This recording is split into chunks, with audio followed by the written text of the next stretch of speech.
Thank you. You're welcome. Okay, so I'm recording now, everybody. So I'd like to welcome you all. There's great turnout for this session with Teresa Moon, who's had an interesting year of experience of social media and type. Teresa's background was in strategic marketing consultancy.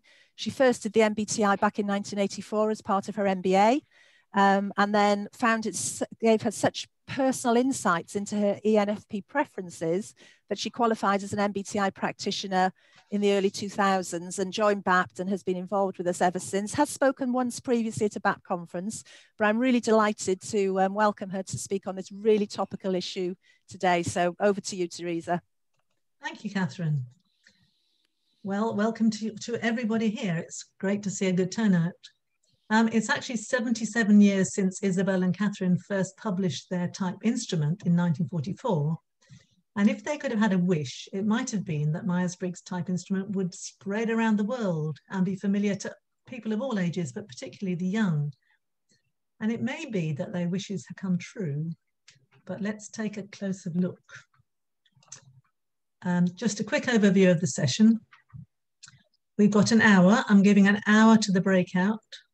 So I'm going to get through these charts in 30 minutes, for which reason I'm going to ask if you can post your questions on the chat, please, because a lot of them might be resolved in the second half of the session anyway. I'm going to be talking to you about two things. Firstly, the spread of Myers-Briggs on social media, and then the different types of tests, free and paid, and the online criticism of the MBTI, which Richard Owen referred to in his opening address and which have been mentioned since. So, my adventure, what happened to me? I've been on a very steep learning curve in the last year because I wrote a book. There we go.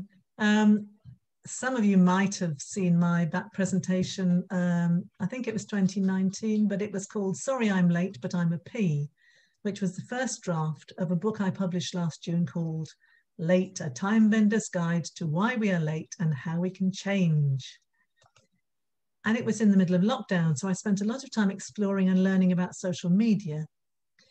And I'm pretty sure some of you will know far more than me on this subject, but my aim is to try and frame some of the relevant issues. So I opened a Twitter, Instagram, and Facebook account under my pen name, which has been extremely useful because it means I'm keeping my private life separate from my book work. And I've concentrated on Facebook because it has groups which are online communities. And in fact, I've set up my own group, which is called Not Late But Time Bending. This image, by the way, is something that I use on my website. So it's just a bought image. It's not me in my younger days. And so what do I do with this group? Well, I've tried all sorts of ideas. I've posted articles that I've written. This one's called Has COVID Cured Your Lateness Habit? I've promoted the interviews that I've done. I've been lucky, I've had radio interviews in Australia, US and UK. This, for those of you who don't live in the UK, won't know, but anyway, this is one of the most listened to programs on BBC Radio 4, so that was a great opportunity. I just post articles. This says, are you ever late for Zoom meetings? It's a great way to spot the, I call the time benders. I create funny memes. Who says I'm always late? I can be on time when all the lights are green. And I shared the TED talk that I gave in December. But this isn't much use without a following. So in order to attract people, I started to join other groups and share my posts with them. And the easiest way to find what I call time benders was to search for MBTIPs. And I was amazed that loads of people on Facebook know their MBTI type because they belong to Facebook's based around the MBTI. So there's the obvious single type groups, but there's type combinations. So this one's the intuitives. There's some general discussion groups. There's problem sharing groups. There's groups by country. There's common interest. Some are just out for fun. Some are very serious, and some are unmoderated and can get quite unpleasant. And you do have to become a member to see what people are posting. So I had some interesting experiences. So having discovered all these groups, I thought I would join those for P-types and talk about my ideas for lateness and promote my book and my TED Talk. But then I began to realize that the most postings were not really about MBTI as such. They were dating, there was flirting going on, it was about relationships. So, and these are just a few examples of some posts. So I don't know what a Capricorn moon is, but somebody does, because somebody said that was them anyway. But these are very, you can see very clearly, these are people looking for partners of a particular MBTI type. And I actually stumbled across a whole new industry, which I'm pleased to say I didn't need. But anyway, it's a dating app. So this is called Sosync, and it tells you that some people are right or wrong for you depending on type. It actually says, so this is the next page. It actually says we pair you on more than just looks. But anyone else think that this lovely young girl is 32? I don't think so. And if you click on this arrow, you get a personality test. And this is what you get. So I've sort of taken snips from their pages. And as you can see, it says it's based on Myers and Briggs. And I have to tell you that it got me wrong. It's not the first time, but I am definitely an ENFP. And it told me I was an ENSP. And of course, sorry, ESFP. And of course, it matched me with, well, not of course, it matched me with ISTJ and ISFJ. I was puzzled by this. I thought that this "and" was a clever way of getting around a copyright issue. But I've learned quite a lot as I've been doing this, and you may know this, but I didn't realize the name Myers-Briggs is not owned by the Myers-Briggs company, but we will look at that later. I'm going to, at the moment, I'd like to keep showing you some more dating apps.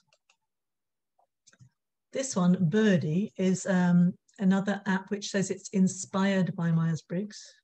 It has a free 10-minute test based on personality type, and each type is represented by a bird. It accurately typed me, and I can tell you the ENFP is a bluebird. Not sure what a bluebird is. We don't have them in here in this country, but they. This site, by the way, is created by a French woman, but it's a very professional site in the English language. I'm now going to show you something slightly different.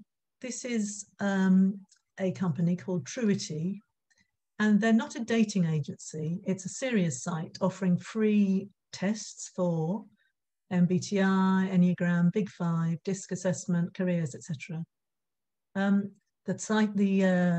The test is free, and if you want insights, you have to pay.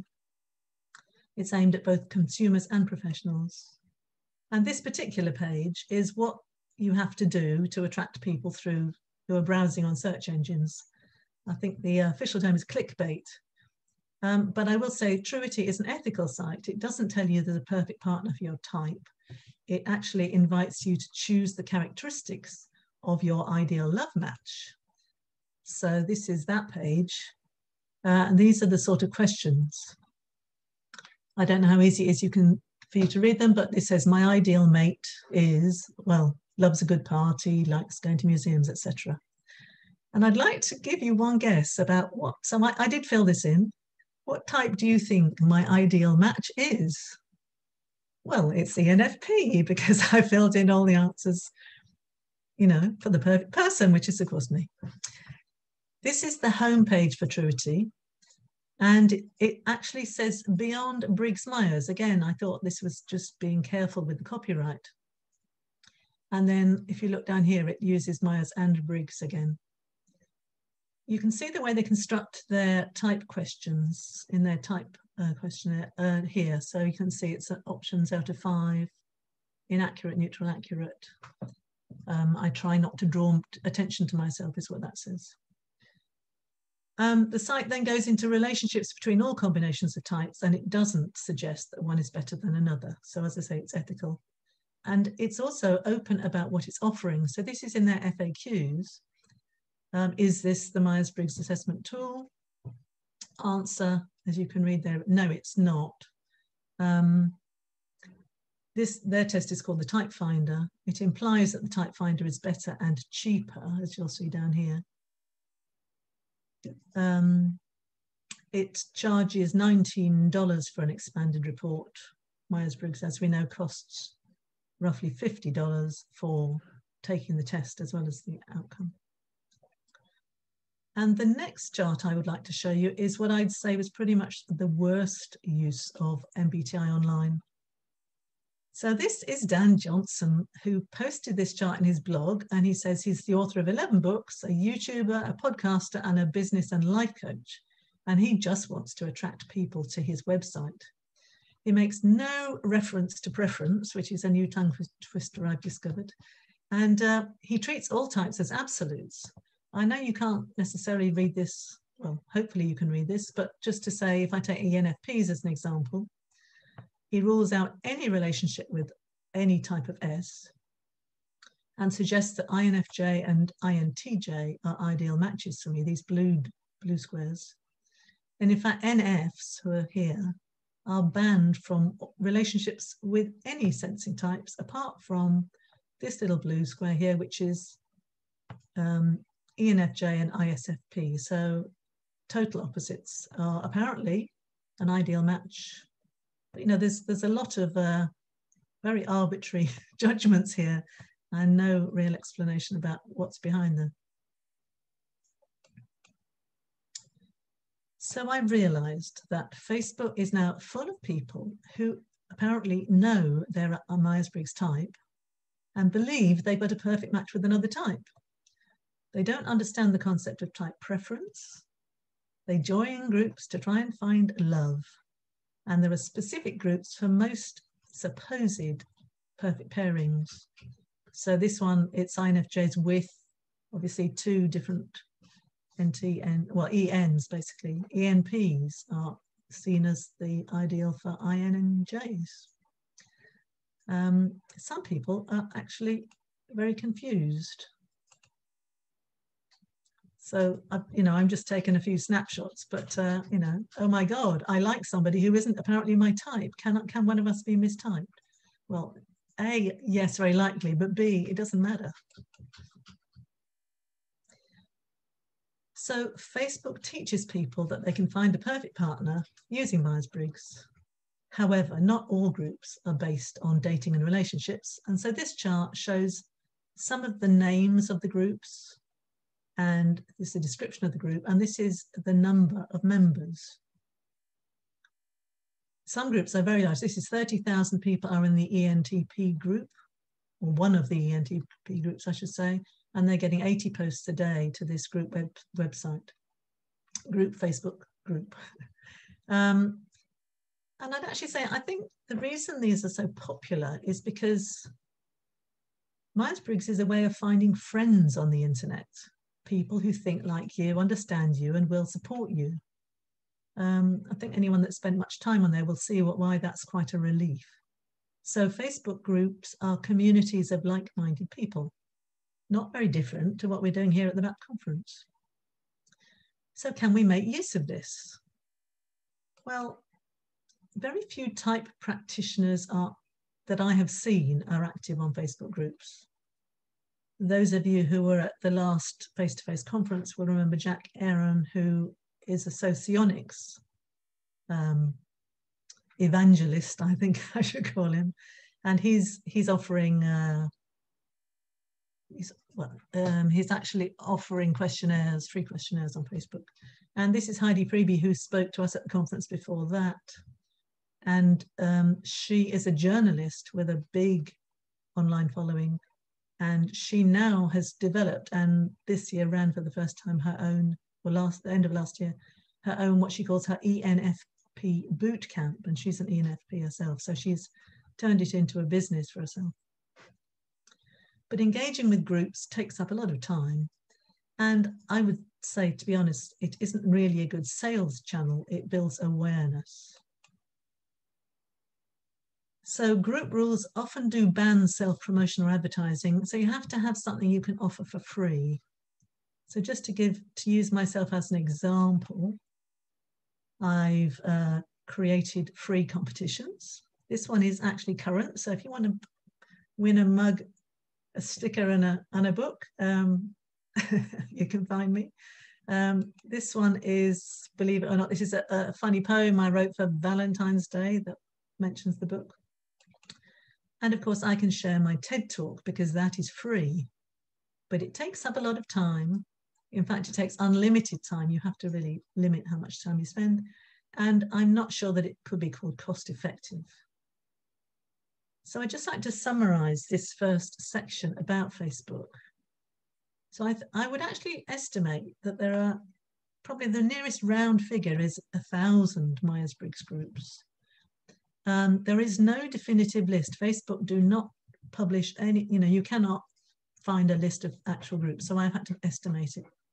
There's a group for each pair of types, which makes 120, plus each of those pairs has subgroups. So here you've got ENFP and INTJ Christians, or, a male-female orientation. And then this says there's about 20 groups for each single type. Why 20? Well, as well as I've already shown you, the ENFPs, this is ENFP business, ENFP dank meme stash. I don't think you want to know what that means. And an ENFP PTSD support group. So very, very specific. And they're not all huge, these groups, but nevertheless, they're there. And then about 100 general groups. And so I've just drawn out a few examples. Myers-Briggs and marijuana lovers, compared with cognitive functions and preferences, compared with, now Coffee House Pink 30-somethings, this is women under 30 in a particular discussion group. And then here, strictly MBTI and Jungian theory. So interestingly, what we're doing here at BAPT has some parallels on the internet from groups of people who are very serious about discussing type theory. And if each group has, and this is a complete estimate from the figures I've seen, but if each group has 5,000 members, that makes 5 million people on Facebook groups. But it's true that people belong to more than one group, so that includes overlaps.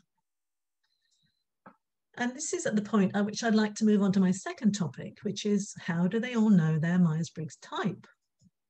Is it from the Myers-Briggs company? And I'd just like you to answer that question in your head for a minute, because I'm now going to show the answer, which is a company site called 16 Personalities. Now I mentioned, well, I don't know if I mentioned, but the Myers-Briggs company has been known to say that something like 50 million people have taken the tests since it began, really. So I'd like you to just I just want to ask you the question, how many tests do you think that 16 Personalities has conducted? And again, write down a figure. Go on, just write down something, because I want you to compare it with what I'm going to show you, which is... People, sorry, Teresa, I was just going to say people could put it in chat, sorry. They could, but I'm sort of, it's not, it's just, I'm telling you the answer. I've told you the answer, too late. But the answer is approximately 400 million tests taken so far. I have to assume that this is the MBTI or the Myers-Briggs test. I'll show you a bit more about that in a minute. But since I started writing this presentation a month ago, and Catherine will remember this, that figure has gone up by 24 million. And I'm sure that by today, it's probably past that 400 million mark. So it's huge. And at this point, Catherine, I would like to ask, can we have that poll, please? Which the question we're going to ask you is, have you taken this test? Oh. And we did put it in the work, but appreciate that possibly a lot of you haven't. But I know I have, and I know Catherine has. So if anyone else has, it'd be interesting. If that's a problem, Catherine, we could just post it in chat maybe. No, it's not a problem, but I've accidentally launched the wrong poll. Oh, okay. I've launched the one, but that's fine. People can keep on doing, if this is all right, please keep on doing this one. This is just asking your type. And this was going to be useful for me for breakout groups. But we didn't actually do this earlier, but that's not a problem. It's great if you can do it now. And I'm just taking down the numbers. Most people have voted. This is looking good.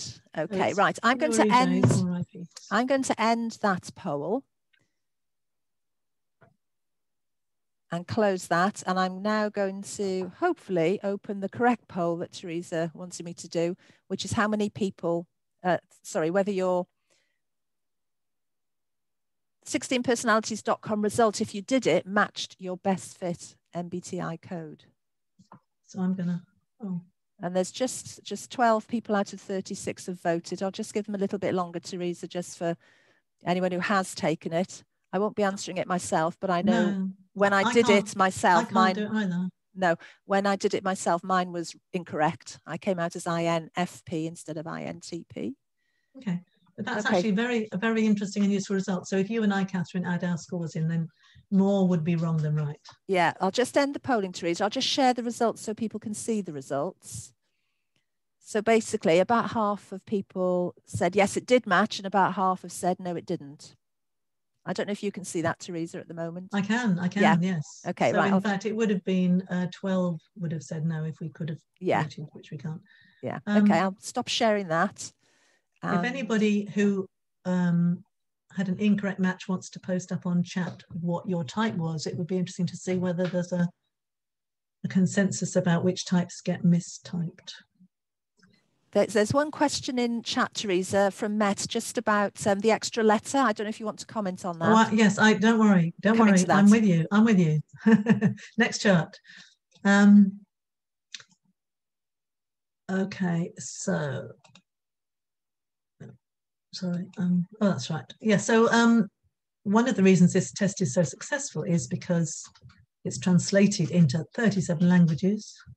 So nobody can accuse them of being non-inclusive.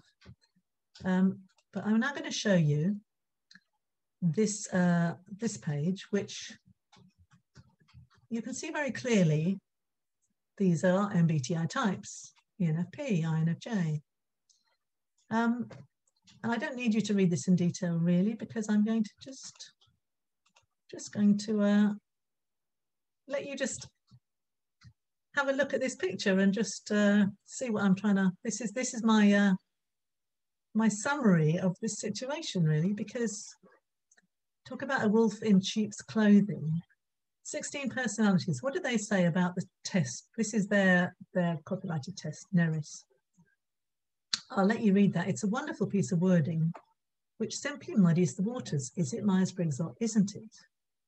And the truth is that 16 personalities is a big 5 trait test, which has hijacked the Myers-Briggs name. And that fifth option, A or T, stands for assertive or turbulent, but is rarely mentioned.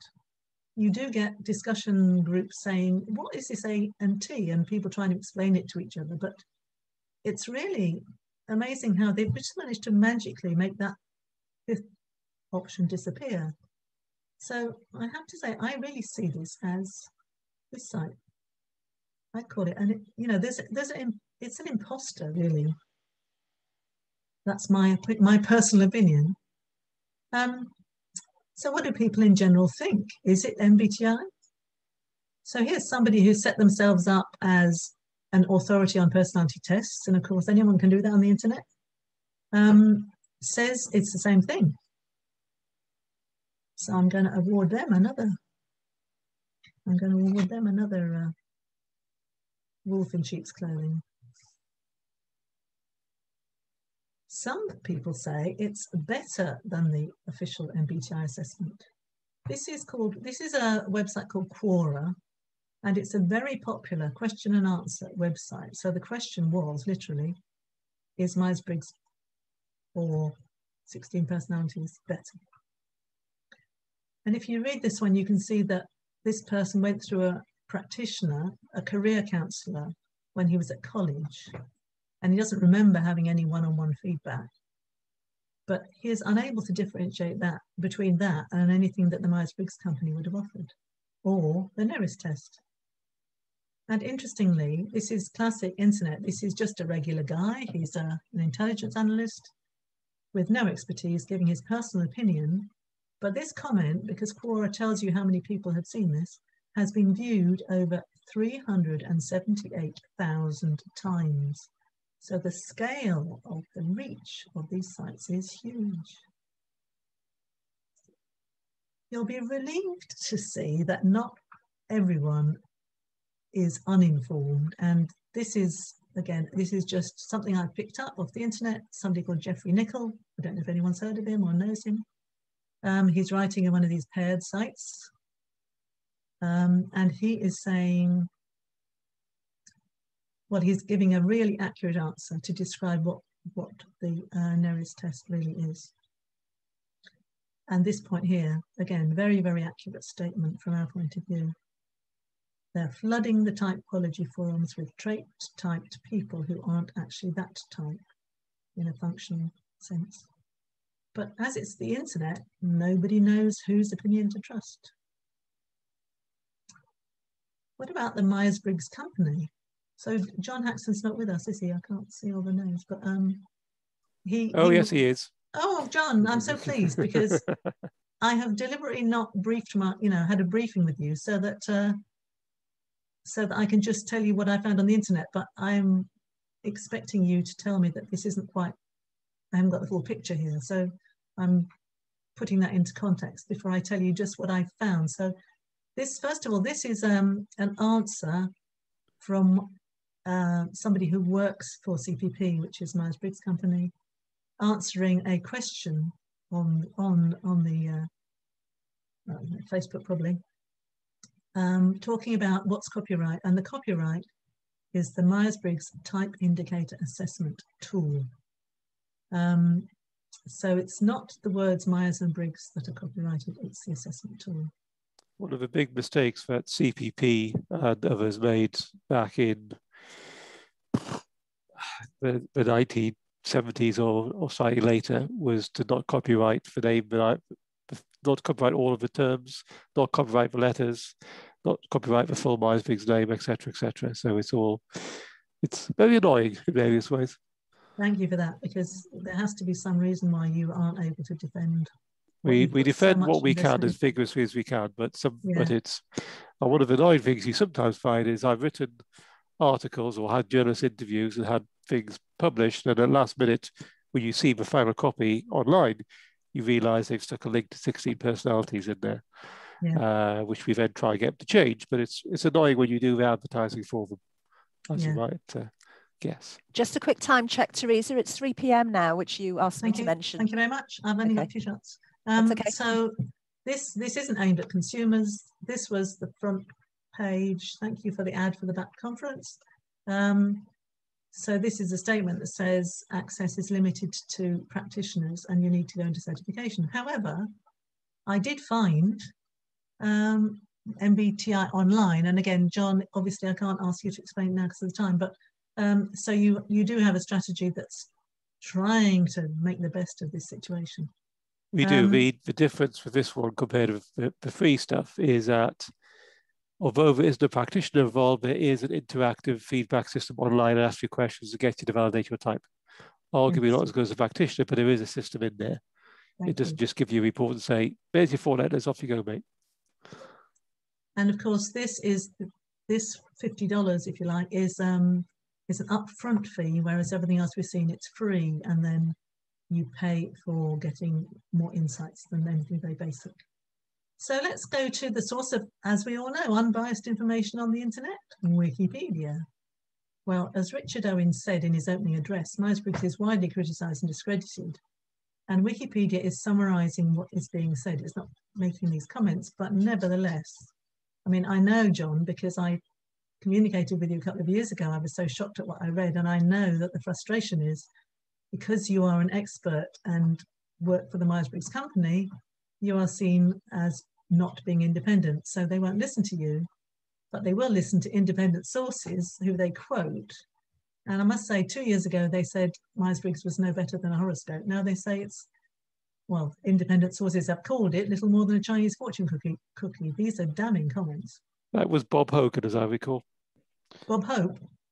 Bob Hogan of the Hogan Assessments, right. who has no extra ground at all, of course.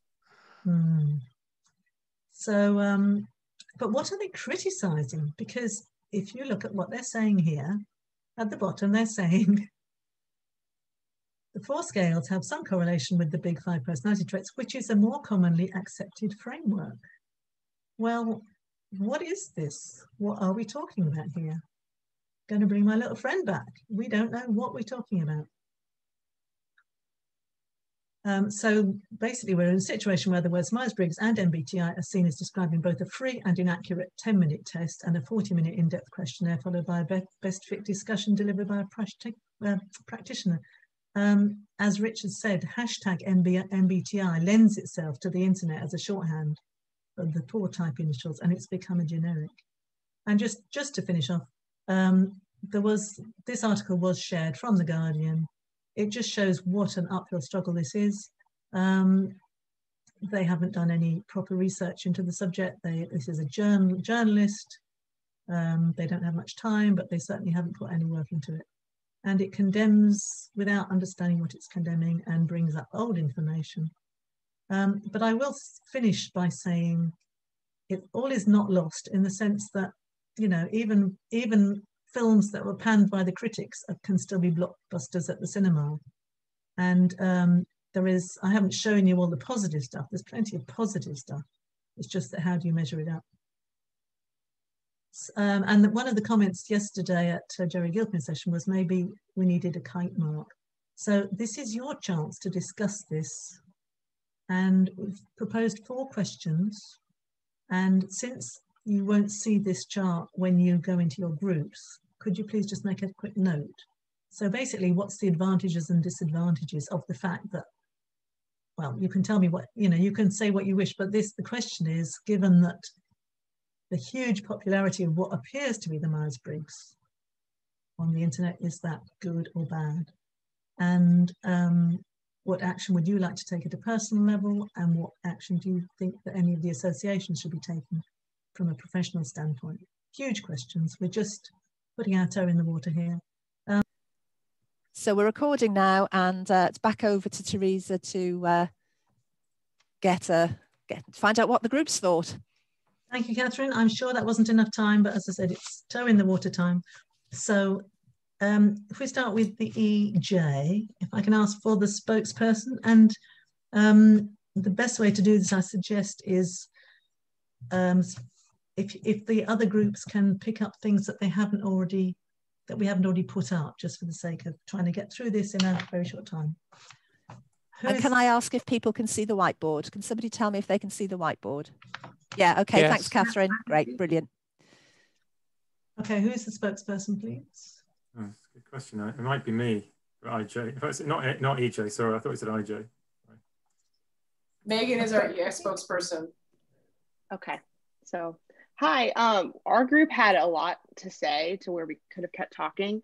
One thing that I just wanted to share is that I have a Facebook group. I'm very involved in Twitter. This is a problem that I really care about. So if anyone wants to let me know their concerns, I really am working on that. And so I wanted to, like, the group kind of shared their concerns with, like, just like we talked about credential, like how needed is a credential? How are people going to figure out the truth? And also, like, the difference between something being complicated and complex is a huge issue. And then we had our ESFJ in the group reminding all of us intuitives that we can't change the fact that the internet is here. So how are we going to adapt to the fact that people are going to keep writing articles? And that, you know, one way that we could maybe make an impact is being in our own integrity and sharing our own good information and articles. And so that was one thing that we talked about. Am I missing anything that you guys wanted to say? I feel like there's so much. I would add for advantages, a lot of personal experience that is generously shared. And Megan, given the time, is there any action that you feel should be taken, that your group felt should be taken? Well, one other thing that I'll say is that I think that disinformation online is a problem everywhere in the world right now, and the information is so fragmented that I think that that is one of the biggest problems, and one of the biggest barriers is not the MBTI's fault, but just the fact that there's a paywall, and the fact that there is this barrier that people have to go over to get the information, and people are used to getting information for free, like online.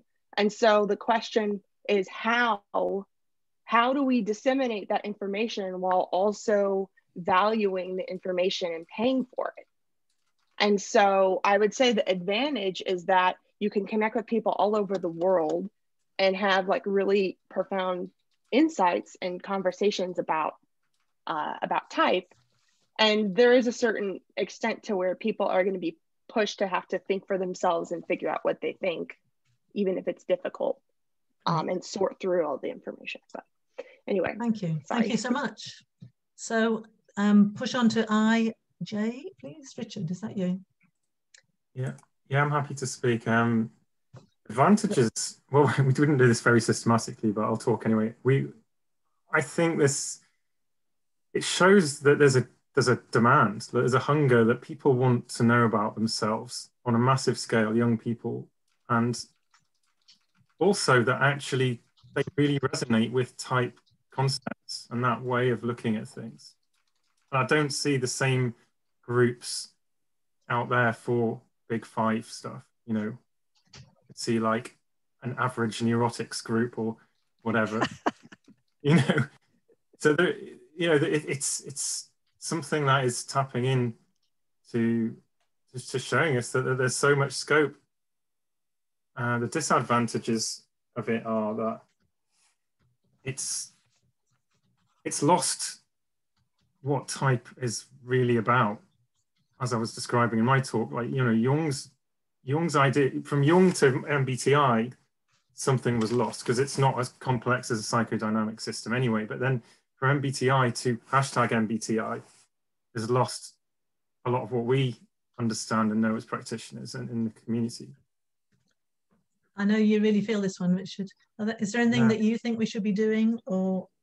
Well, what can we do? Personal action. I mean, I guess I'm a bit different to some people in that I'm lucky enough to have a position I've developed where I'm kind of getting to know people with the backgrounds that I can pull together a symposium, you know, which we're holding in June to actually try and put some really quality thinking into this stuff. It's very difficult for anyone individually to do anything, because like if you do go out there on the internet and you start trying to combat criticism or tell people that what they're saying isn't right, it just doesn't go well. You know, you're trying to convince people of things is a almost thankless and impossible task. And one thing that's really difficult is, you know, for practitioners, people, I speak to one lady in the group who want to, you know, make a business out of this stuff, which they know has massively changed their own life, which they know can really help other people. And yet it's on one side, they're like faced with a barrage of like free misinformation stuff, and then on the other side, like horrific like criticism and attack from academics and psychologists. And it can feel like, I think for a lot of practitioners, like they're a bit abandoned, you know, especially if you've paid to do a qualification and you go, right, now I'm qualified, this thing I really love, I'm gonna go out there and make a difference in the world. And then you find all this and you're like, whoa, hang on. And you're like, yes, but there's no effective. Like, it's a very hard problem to solve. If I can just pick up other people's views. EP, please. Spokesperson. Anybody? Nobody? EP? I could try, and any others in the group could perhaps chip in. I think we mostly spoke about the advantages and disadvantages. many of which have been covered, but advantages we thought were that there is engagement. And also some people in the group knew of people or groups who did take it seriously and did have quite a depth of knowledge. So some people have a depth of knowledge, even though young people who are on these sites, but many do not. Disadvantages, I think, as has been said, there's a lot of misinformation, and type is presented in a superficial way with some letters and no validation, and the people experiencing it don't know, aren't able to know that that is the case in many cases. Anything we should be doing? Yeah. So we spent most of our time talking about advantages or disadvantages, but we started to ask, what is it that we could do? And I'm just wondering, can anyone in our group remember what we said about that? We certainly asked. Well, if it's not a key issue, why don't we bring in the two IP groups and see if I'm looking at that. Okay. Are you happy if we go on to IP, Ingrid? Mm-hmm. And then you can always add comments if you come up. Two IPs. Who would like to put themselves forward as a spokesperson, please? Nobody at all? Two groups? Come on. Am I missing something here? I'll go for it for my group, and it's actually a quite easy task because we talk about advantages, disadvantages, and that's as far as we got. I think it's fair to say. Tell me if you think I'm wrong, people who are in my group. So advantages, we talked about some of the things other people have talked about already. The fact that at least it's getting the information out, the word out, that people find out about type, and that some people may get some good from these free stuff. The disadvantages, we talked about the danger of people having a wrong type. We talked about people not having a full idea of type, and I've forgotten the word that you used, Jean-Luc, but it was good. But you're muted, Jean-Luc. Misconception, John. Misconception, thank you. We talked about commercially for a Myers-Briggs company. It's not a good idea that these three things are out there because people will use them rather than using the Myers-Briggs, who will need another nice product, and that even commercial organizations are using those as well. It's not just the people trying to find out their type for themselves. What else did we talk about my group? Because I've run out of memory. Has the other group got anything to add at this point? Because that might be the best way to handle the time. Okay, so just one thing I can add, yeah, because I work in a company. Initially I thought over time, as get more and more people come out of university and have done it, you can immediately go into action.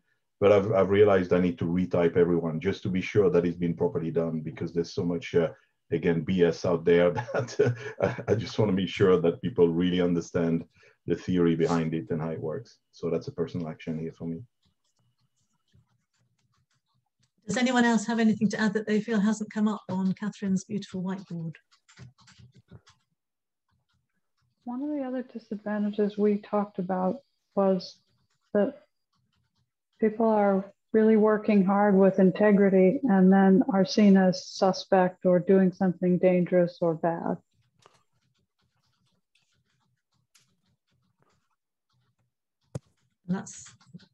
It's hard to know what to do about that, really, isn't it?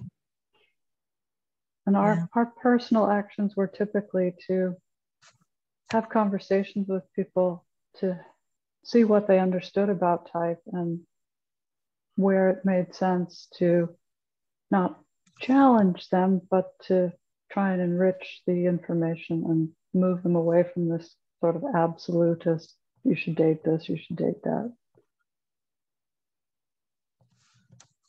Anybody else? I've remembered an action from the EP group. Thank you, Ingrid. Well done. One suggestion was to kind of engage with it in the way that the groups are engaging with it. So, for example, perhaps name MBTI Light and then invite people who are interested maybe to a more serious MBTI discussion group. So use some kind of positioning and naming to suggest there's another way to look at it, and to do that on the internet. So that was one suggestion in our group. Whether it would be a personal or a group or an apt action, we didn't determine. It could be either, I think. Thank you. I'm wondering, as we got to wrap this. Oh, Judy, that was you, wasn't it? You just popped up. Yeah, I just gotta say really quickly, one of the things, personal action also in the EP group, which wasn't discussed, but is something I've been doing, which is posting every time I go to have a BAPT meeting, Bay Area, every time I have an APTI or BAPT meeting, I post it on my LinkedIn to everybody, that make everybody in my network. And so that's something I think all of us, I think LinkedIn is a little more professionally recognized. So it's not gonna hit the Facebook crowd yet, but it does allow, it can put the word out about into the business world. If that makes sense. And I think one more action in the APT on as a Bay Area chapters, we're looking at improving a website, and now I can see now how much we need to engage Facebook, which we have not been doing. So. May I chip in as well? Please. In Sweden, we usually use the power of that the MBTI has been evaluated in a scientific way by neutral evaluators like bureaus, or in Sweden or Norway, DNV. And actually bureaus, which is an American organization, I don't know if you recognize it, but actually they say that MBTI it's a quite good test. It's somewhat undervaluated by scientists and overvaluated by lay people, but still a good instrument. So, and they evaluate all those psychometrics that is in the MBTI in a scientific way. I don't know, John, if you... So I was just about to type something similar into the chat, Kai. I was going to say the BPS, the British Psychological Society, with some reservations, also gives the MBTI a pretty good write-up in its test reviews, which are, the summary of which are free to download, and you have to pay the BPS to get the full summary, the full review. Probably this will not affect on like on internet or so, but in business-to-business situations where you work with companies and so forth, it's very valuable to have this information, I think. Thanks. Maybe. One thing I'm just going to add is that, just one more thing to add, and that is just one of the things I noticed as I was starting to teach workshops, is that in the last 5 or 7 years when I was teaching workshops, more and more people were coming in knowing their MBTI type. And now I think it's important, for good realization, to realize that they may not actually know their MBTI type.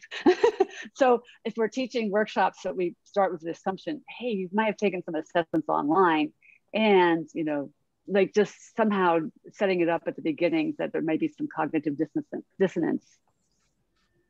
One point I'd like to add, it may look a bit outside of the scope, but it's not, is I think people look for easy solutions. I see in Montreal the number of people that tell me, I'm red, I'm blue, I'm yellow.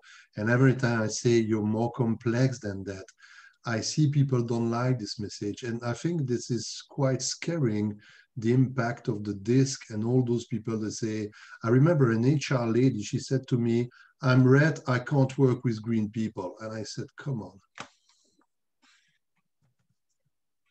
I have kind of a comment on that about it being simple is, I don't know if you guys have thoughts, but how can we like feed into people's, I guess, desire for it to be simple and easy to understand without watering it down? Because I've also seen some people be like, oh, this is so complex, like there's so much more, to where people have been like, oh wow, that sounds hard, I don't know if I can understand that.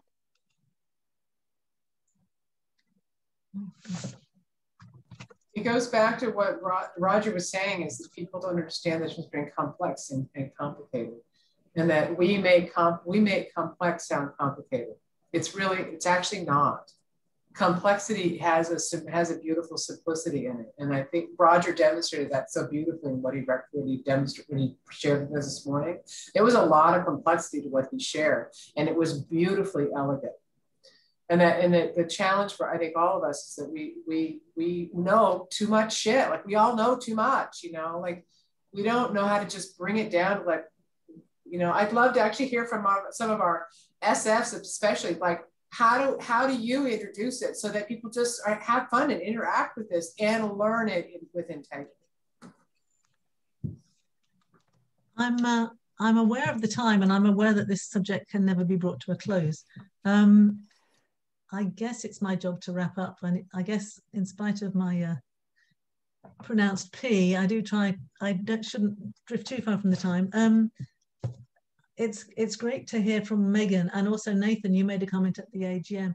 There are people here who are very comfortable with this world, perhaps less scared of it and less upset by what's going on than we are, because this is everything happening like this.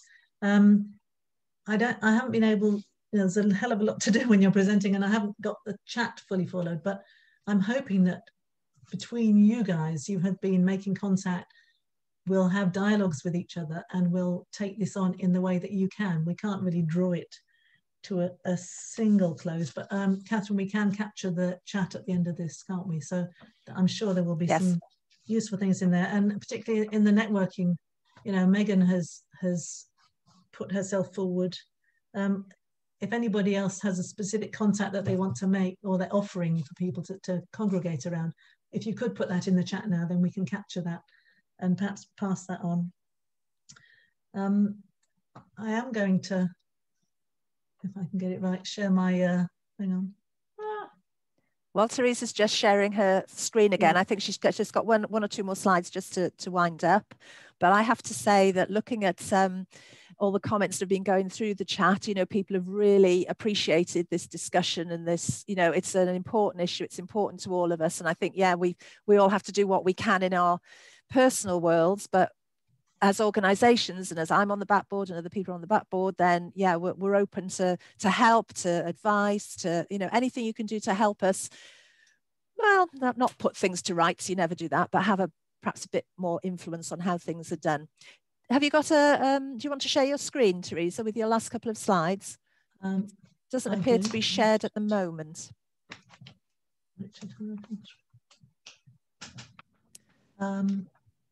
This is where Teresa might get the help of her husband to bring up the right bit of the.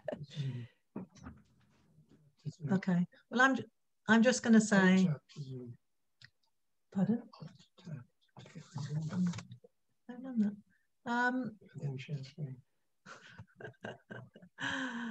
Yes. No, okay. I'm sorry. As you can see, I'm not as skilled as some of these presenters. I'm simply going to say Myers-Briggs is the most famous personality test in the world. The brand appears to be fantastically successful, and that can be both good news and bad news. We know that it's currently very far from what it was designed for, but at least we know what the issue is. And there is no easy solution, but setting out the problem and simply making sure that everyone's aware of what's going on and seeing the picture has been helpful. And the genie won't ever be put back in the bottle, but nevertheless, there's a complete assembly of people here who are able to demonstrate the value and integrity of the Myers-Briggs type instrument. And thank you so much for coming. Thank you for contributing, and see you later. Yeah, thank you, Teresa. It's been a great session, really stimulated lots of debate. So I can see a few claps going on. I'll stop recording now, but I'll stay on, and Teresa will stay on if anybody does want to hang on and have any further discussion. So